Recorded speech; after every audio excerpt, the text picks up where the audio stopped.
Hello friends, welcome to Himanshu education. पिला माने पूर्व क्लास रे आमे दशम श्रेणी पिला मानकर साहित्य सिंधु बही रो थिबा भीमंक सिंहनाद रड़ीर 1 नंबर रु 19 नंबर पर्यंत पिला माने आलोचना करथिले। आज आमे पिला माने तार सरलार्थ जो अछि तीनटा 20 नंबर 21 नंबर 22 नंबर। चलो आमे आलोचना करिबा।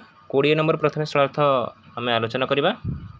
20 नंबर पिला माने कहिछि संकट काले तुम्भर उद्धारंती पुण दियसी सिंहनाद प्रसन्न बदनेण हला कि तेबे पिला माने एटा पार्वती शिव को कहिथिले जेतेले हमर सिंहनाद जेतेले पार्वती कहिथिले कि का को देबा पई ना शिव को भीम को देबा पई जेते भीम मागिले सिंहनाद सेते पार्वती ए कथा कहिसंती। चला लिखिबो कोन उक्त पद्यांशटी पठित आमर दशम श्रेणी साहित्य बही थिबा भीमंक सिंहनाद रड़ीरु आसी अछि।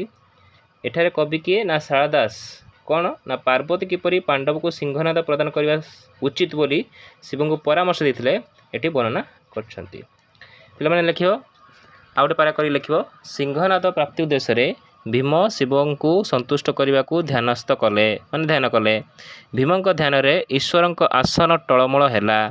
त्रिकालदर्शी किए शिव भीमंकर इच्छा विषय जानिले से एथिपाई पत्नी पार्वती परामर्श ग्रहण करने को इच्छा कले। पार्वती शिव को स्मरण कराइले जे पूर्वर जो भीम कौन करते ना किपरि कैलाश पर्वत को अश्लेषा दैत्य ठार उद्धार करथिले हैला से विषय जणेदेले। विपद समय पांडव माने शिव को उपकार करथिबारु शिव प्रसन्न ही भीम को सिंहनाद प्रदान करने को पार्वती परामर्श नैथिले। आ पार्वती परामर्श ग्रहण करी शिव सिंहनाद को भीमंक हस्तरे पहुँचा को निर्देश देले। बुझे पाला पिला माने तापर आमे 21 नंबर सरलार्थ करिबा।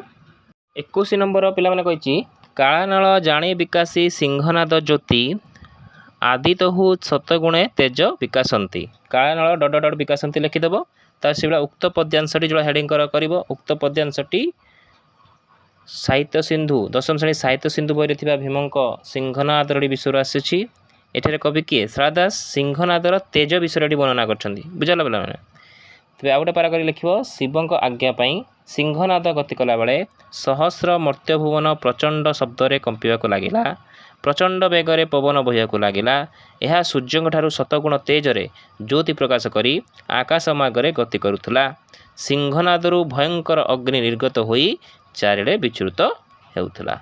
एहापर क्रमश व्यास सरोवर तीर उपनीत होगाकू अग्रसर होता। बुझा पड़ा पिला माने तापर आमे 22 नंबर करवा। नंबर पिला माने तुम क्वेश्चन कही कि नलिनी पत्र रे जेन्हे पड़ते न पानी पृथ्वी दल दंपित कंपई मेदिनी है कि ये लिख नलिनी डट डट डट कंपई मेदिनी है से भाया पिला माने हेडिंग कर उक्त पद्यांशटी दशम श्रेणी साहित्य सिंधु बही थिबा भीमंक सिंहनाद रड़ी विषय एटा आसी। एठी कवि किए ना शारदा दास भीमंकर प्रथम सिंहनाद रड़ी रे कि सब विलक्षण सब होता सेठी वर्णना करछंती। देख सिंहनाद प्राप्ति पर भीम ता कौन ओठर लगे फुंकिबारु एठारे प्रचंड शब्द रे समग्र महिमंडल प्रकम्पित होगा लगी। पद्मपत्र जोड़ा जल ढलढल है परी समग्र पृथ्वी थरहर है। यही प्रकार वर्णना अति रंजित मन होते महाकाव्यिक दृष्टिकोण यह वर्णना उपयुक्त प्रासंगिक अटे। आशा करछि पिला माने तुमे 20 नंबर 21 नंबर 22 नंबर सरलार्थ मोर बुझीपार है। आर क्लास आम दशम श्रेणी पिला मानकर जो काठ विषय अच्छी तार प्रश्नोत्तर आम आलोचना करवा। बुझा पड़ा यदि भल लगी था तेरे चैनल को सब्सक्राइब कर और तुम सांग मान सहित अतिमात्रा शेयर कर है। आउ वीडियो को लाइक कर। Thank you.